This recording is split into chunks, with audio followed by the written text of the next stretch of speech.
ఓం నమో నారాయణాయ.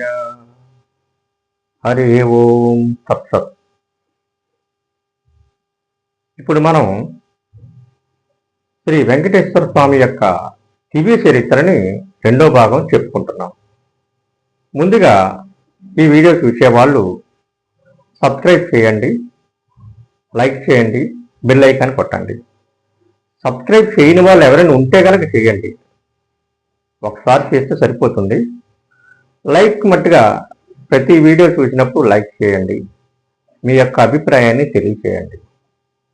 మీ మిత్రులకి ఈ వీడియోని చూపించి వారితో కూడా సబ్స్క్రైబ్ చేయించండి, లైక్ చేయండి, బెల్ ఐకాన్ చేపించండి. ఇక రెండో భాగం మొదలు పెడదాం.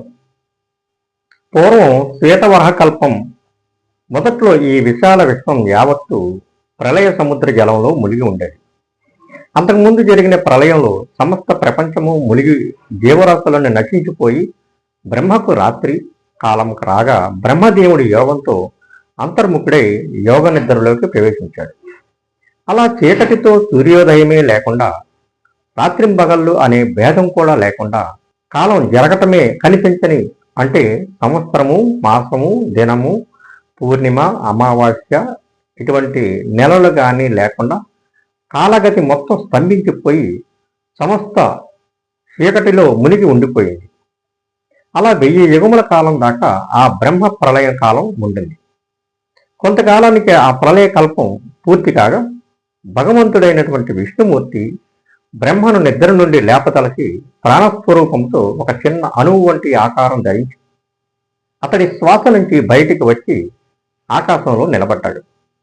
మరుక్షణమే విష్ణుమూర్తి అంగుష్ట ప్రమాణంగా, అంటే బొటన వేలంతా పెరిగి బ్రహ్మ యొక్క హృదయంలోనే సాక్షాత్కరించాడు. సహస్ర సూర్య తేజస్సుతో అప్పుడు బ్రహ్మకు నిద్ర నుండి చైతన్యం కలిగి త్రుళ్ళిపడి మేల్కొన్నాడు. అంతే, కన్నులు విచ్చి చూసి తన ఎదుట సూర్య తేజస్సుతో ప్రకాశిస్తున్న శ్రీ యజ్ఞవరహమూర్తి అవతారంగా ప్రత్యక్షమైన శ్రీ మహావిష్ణువును దర్శించాడు. ఆయన సర్వ శరీరము యజ్ఞమయమే. రోమములు దర్భములుగాను, రోమకోపములు వెంట్రుకలు కుదుళ్ళు నక్షత్ర మండలముగాను లేక గ్యాలక్సీలుగాను వ్యాపించి అనేక కోటి సూర్యమండలాలు వాటిలో పరిభ్రమిస్తూ ఉంటే ఆయన నేత్రములు సూర్యచంద్రులుగాను, ముఖము యజ్ఞకుండలములోని అగ్నిహోత్రము, నాలుక హోమజ్వాలగాను, యజ్ఞ పరికరములైన తుర్కు స్రవాలు ఆయన ముక్కు రంధ్రములుగాను, ఇడాపాత్ర ఉదరముగాను, అలాగా ఆయన సర్వ శరీరము యజ్ఞమయ స్వరూపమై తన కట్టెదుట సాక్షాత్కరించగా ఆ యజ్ఞ పురుషుడినే ఆదివరాహమూర్తిగా దర్శించి అప్పుడు బ్రహ్మ వేదమంత్రములతో ఆ పరమాత్మను ప్రార్థిస్తూ స్తోత్రం చేశాడు. బ్రహ్మ చేసిన వేదమయమైన ఆ స్తోత్రంతో పరమ సంతోషం కలిగి ఆదివరాహమూర్తి ఉత్సాహంతో గర్జించాడు. ఆ ఉరుములాంటి గంభీర స్వరము సామవేద ధ్వని అయి వెలువడింది. చూస్తూ ఉండగానే అలా బ్రహ్మదేవునికి కనుచూపు పట్టే సందు పైరెప్ప కింద అడుగు రెప్ప పైగా కనురెప్పల నడి మధ్య గల చూపుకు అందే విశ్వ యావత్తు తానే నిండిపోయేలా ఆ యజ్ఞవరహమూర్తి బ్రహ్మాండ రూపుడై సామవేద ధ్వనితో గర్జించాడు. ఇలా ప్రారంభించింది ఇప్పటి మన సృష్టి మొదలైన శ్వేతవరహ కల్పం. శ్రీవారు ఇలా యజ్ఞవరహమూర్తిగా అతి తెల్లని ఆవు పాల వంటి పచ్చ కర్పూరం లాంటి అతి నిర్మలమైన శరీరంతో కుంకుమ పువ్వు వంటి ఎర్రని శ్రీ తిరుచూర్ణంతో నుదురుపై వెడల్పుగా దిద్దిన పచ్చ కర్పూరం నామంతో దిద్దిన తిరుమని తెల్ల కలువ పువ్వు వంటి సుకుమారమైన శరీర కాంతితో ప్రళయ సముద్ర జలం నుండి ఉదయించే సూర్యుని కంటే 1,000 రెట్లు తేజస్తో అలాగా ప్రళయ సముద్రం నుండి పైకి లేచాడు. అదే శ్వేతవరహ కల్పం యొక్క ప్రారంభం. అలా ప్రళయ సముద్రంలో ఉంచి ఆదివరహమూర్తి ఉదయించగా సవితి నాటి చంద్రుడి వలె ఏటవాలిగా తెల్లగా పైకి ప్రకాశించే తన వాడి అయిన కూరలపైన ఎర్రని రంగుతో భూగోళం గిరగిరా తిరుగుతూ కాలం మొదలైంది. సృష్టి అలా ప్రారంభం చేసి కాలగతిని కల్పించి భూమిని గ్రహాలను ఆకాశంలో నింపాడు.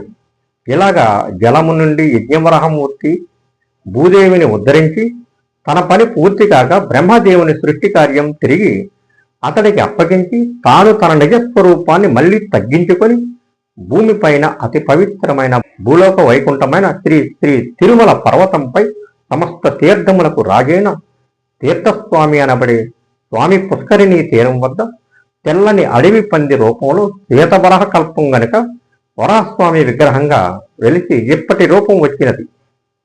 అలా స్వామి పుష్కరిణి ఒడ్డున విగ్రహ రూపుడై వరాహస్వామి వెలిశాడు. ఇది ఈనాడు మనం తిరుమల కొండపై యాత్ర చేసి పుష్కరిణి స్నానం చేయగానే మొదటగా దర్శించుకునే జ్ఞానవరహమూర్తి స్వామివారి విగ్రహం. కానీ ఆనాటి ఆది కాలంలో తిరుమల కొండపైన ఒక్క జ్ఞానవరహమూర్తి స్వామివారు మాత్రమే అక్కడ విగ్రహ రూపుడై బ్రహ్మకల్పమైన శ్వేతవర కల్పంలోని ఆయననే ప్రస్తుతమైన వైవస్వత మన్వంతరం రాగా మొదటి కృతయుగంలో తాను వెలసిన పుష్కరిణి తీరానికి నైరుతి దిశగా చింత చెట్టు చెంపక పుట్టలో శ్రీ వైకుంఠం నుండి అవతరించిన శ్రీ వెంకటేశ్వర స్వామికి వరహస్వామి కొండపైన ఈనాటి స్థానం ఏర్పరిచాడు. ఇలా పరమాత్ముడైన శ్వేతవరహమూర్తి ముందుగా అవతరించాడు. ఆ తర్వాత తిరుమల క్షేత్రమున శ్రీనివాస ప్రభువుకు స్థానం ఇచ్చినందువల్లనే ఈనాడు మనందరికీ పవిత్ర క్షేత్రమైన తిరుమలను అనుగ్రహించాడు. కానీ ఆనాటి ఆది కాలంలో శ్రీ వరహస్వామి వారికి ఇప్పటి ఈ ఆలయం ఇంకా ఏర్పడే లేదు. శ్రీవారు తెల్లని కర్పూరపు రంగులో పున్నమి జాబిల్లిలాగా వెలిగే అడవి పంది వరహ రూపం ధరించి ఒక సొరంగం యొక్క కన్నంలో పుష్కరిణికి పశ్చిమ తీరంలో ఉన్నాడు. ఆ కాలంలో అడవి ప్రాంతమైన తిరుమల కొండపై వసురాజు అన్ను పేరు గల కోయిరాజు నిషాదుడు పుష్కరిణి కొలను గట్టుపై ఉన్న పొలమును సాగు చేసుకొని శ్యామకములు అనబడే కొర్రల ధాన్యమును పండించుకొని దాని వలన జీవితం వెళ్లదీసుకుంటేవాడు. స్వార్థం లేకుండా నిత్యం భగవంతుని పూజిస్తూ తన పొలాన్ని సేద్యం చేసుకునేవాడు వసువు అనే ఆ నిషాదుడు. ఇలా ఉండగా నిషాదుడైన వసువు తన వ్యవసాయ భూమిలో పంట చక్కగా విరగ పండింది. కంకులు నిండుగా గాలికి ఆనందంగా ఊగుతున్నాయి. తన పంటను నూర్చి తన కష్టం ఫలించబోతున్నదని ఆ నిషాదుడు సంతోషిస్తున్న సమయంలో పొలంలో ఒక పక్కన కంకులు కొరికివేసినట్టు అక్కడి చెట్టు అన్ని ఏదో అడవి మృగం తినివేసినట్టు ఉంగిపోయి పొలమంతా చిందరపందర కాక ఆ విషాదుడు ఏదో అడవి మృగం పంటను రాత్రి వచ్చి పాడు చేస్తున్నదని అదుర్ధపడేవాడు. పంటను భద్రంగా కాపలా కాయ మొదలుపెట్టాడు. కానీ ఆశ్చర్యం, నిషాధరాజైన వసువు ఎంత జాగ్రత్తగా పగలంతా కాపలా కాసినా రాత్రిపూట అయ్యేసరికి ఏదో ఒక మృగం వచ్చి అతని పంటను మరొక మూలగా తొక్కి తినివేసేది, పైర్లను తొక్కివేసాగింది. ఎలాగని ఈ అడవి మృగం పీడను వదిలించుకోవాలన్న పట్టుదలతో నిషాదరాజు అనేటువంటి వసువు ఆ రాత్రి పొలంలో దాక్కుని కంటిపైకి నిద్ర రాకుండా జాగారం చేశాడు. రాత్రి అంతా పూర్తి కావస్తున్నది. ఎక్కడ ఏమీ చడి చప్పుడు లేదు. నిశ్శబ్దంగా ప్రశాంతంగా అతి చల్లగా ఉంది. ఎవరూ లేరు అనుకుంటుండగానే పైరు ఒక మూల అలికిడి అవుతున్న చప్పుడు కాక నిషాదుడు అడుగు వేసుకుంటూ ఆ అలికిడి వినిపించిన దిగ్గుగా వెళ్ళాడు. ఆశ్చర్యం, ఆ పైరు మధ్యగా పున్నని జాబిల్లి వంటి గుండ్రని పోతరించిన అతి తెల్లని ఒక అడవి పంది ఆనందంగా పైరుని మేస్తూ కంకులను నమిలి తినసాగింది. నిషాదుడు కోపం పట్టలేక విల్లును ఎక్కుపెట్టి వింటి నారిని శబ్దం చేశాడు. మెరిసినట్టు ఆ పందిని వెంబడించాడు. నిషాదుడైన వసువు యొక్క బాణాలకు అందకుండా చిట్టడిలో దూరి అటు ఇటు పరిగెత్తి అడవి అంతా తిప్పి ఆ వరహం తిరిగి వెనక వైపుగా పొలంలోకి దూసుకుని వచ్చి పుష్కరిణి చెరువు ఒడ్డున ఉండే ఒక కన్నంలోకి దూరి తలుపుకొని మెరిసినట్టు మాయమైంది. నిషాదుడు దాని వేగమునకు అందమైన దాని రూపానికి ఆశ్చర్యపడి అది పైరును పాడు చేస్తున్నదని ఆగ్రహం గుర్తుకురాగా బాణం ఎక్కుపెట్టి లాగి ఆ తెల్ల అడవి పంది దూరిన కన్నంలోకి బాణాన్ని గురిపెట్టి లాగి, కానీ అంతలోనే మహాశ్చర్యం, ఆ శ్వేతవరహం అకస్మాత్తుగా వెనక్కు తిరిగి నిషాదునిపై వచ్చి పడ్డది. ఒక్కసారిగా మెరుపు మెరిసినట్టు కండ్లు మెరిమెట్లు కొలిపే ఆ తేజస్సుకు కండ్లు కనిపించగా నిషాదుడైన ఆ వసువు స్పృహ తప్పి చాప చుట్టగా పొలంలో పడిపోయాడు.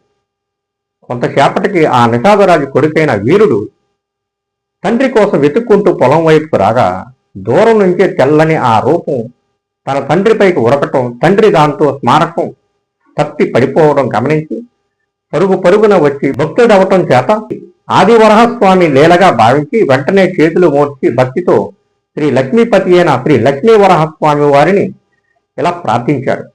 ఓ ప్రభు, పచ్చకర్పూరపు పరిమళంతో గుమగుమలాడే నీ దివ్య శరీరపు వాసనలతో, నుదుట కస్తూరి తిలకంతో, వెడల్పాటి పూర్ణిమ చంద్రుని వంటి తెల్లని తిరుమని నామంతో వెలుగుందే ఓ ఆదివరహస్వామివృత్తి, జయము జయము గాక. జితం జితంతే జితయజ్ఞ భవన. ఓ జగన్మాత తల్లి భూదేవి చేతిలో తెల్లని పద్మం ధరించిన దానవు, విశాలమైన తామరదళముల వంటి దయను వర్షించే నేత్రముల కలదానవు, విష్ణుమూర్తి హృదయమునే నివాసంగా ఉండే దానవు, నీకు ఇదే శరణు శరణు. నీ పాదములపై భక్తులు స్థిరబుద్ధి కలిగి ఏకాగ్రత కలిగి నాకు భగవద్భక్తి నిలుపుగాక. నిన్ను ఆరాధించిన వాడు సమస్త జ్ఞానమును పొంది మోక్షమును పొందగలగాక అని ప్రార్థించగా ఆ పుట్టలో నుండి తెల్లని విగ్రహంతో ఎత్తైన ఘన కిరీటంతో వెడల్పైన బలిష్టమైన వక్షస్థలముతో మిక్కిలి తేజస్సుతో వెలుగుంది శంఖచక్రములతో మెడలో తెల్లని పువ్వులతో కూర్చిన తామర మాలను తెల్లని స్ఫటికమాలతో ఎడమ తొడపై ముగ్ధ సుందర రూపంలో చేతిలో తెల్లని తామర పువ్వుని ధరించిన మోక్షలక్ష్మితో ప్రత్యక్షమైన జ్ఞానవరహస్వామిని దర్శించి భక్తితో కన్నుల వెంట నీరు కారగా వరహమూర్తిని నిషాదుడైన వసు కుమారుడైన వీరుడు స్తోత్రం చేయగా ప్రత్యక్షమైన వరహస్వామియే ఈనాడు మనకి స్వామి పుష్కరిణి వద్ద ఆనాడు ఎక్కడైతే ప్రత్యక్షమైనాడో అదే చోట వరహస్వామి ఆలయంగా వెలసి ఉన్నది. ఈ జ్ఞానవరహమూర్తి ఈ స్వామివారే. ఈ వైవస్వత మన్వంతరంలోని మొదట కృతయుగంలో శ్రీనివాస ప్రభువుకు తిరుమల కొండపై స్థానమిచ్చి ఈనాటి తిరుమలలోని శ్రీ వెంకటేశ్వర స్వామి వారి ఆలయానికి త్యాగానిచ్చిన ఆ అనుగ్రహ మూర్తి.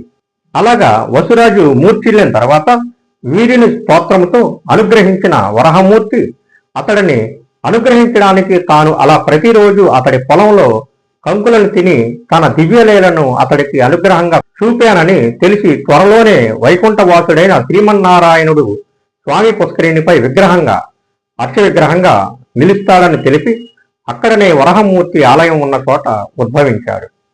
ఇదే తెల్లని వరహము అనగా శ్వేతకోలవ రాయచ అన్న దివ్యమైన నామంతో ఇప్పటికీ స్వామివారి భక్తులమైన మనందరితో శ్రీ వెంకటేశ్వర అష్టోత్తర శతనామ స్తోత్రంలో ఒక నామంగా శ్వేతకోల వరాయచ అని చదువుకోనడానికి ఈ వరహక్షేత్ర మహిమయే ఆధారం. అందరము భక్తితో శ్రీ జ్ఞానవరహునకు నమస్కరించి శ్రీవారికి నమస్కరిద్దాం. శ్రీ వరహచలనాథాయ బలభద్రాయతే నమః అన్న శ్రీవారి అష్టోత్తర శతనామ స్తోత్రంలోని రహస్యార్థంగా జ్ఞానవరహస్వామి గాథయే ఇమిడి ఉన్నది. ఓం నమో శ్రీ దివ్య వరహాయ, ఓం నమో శ్రీనివాసాయ నమః.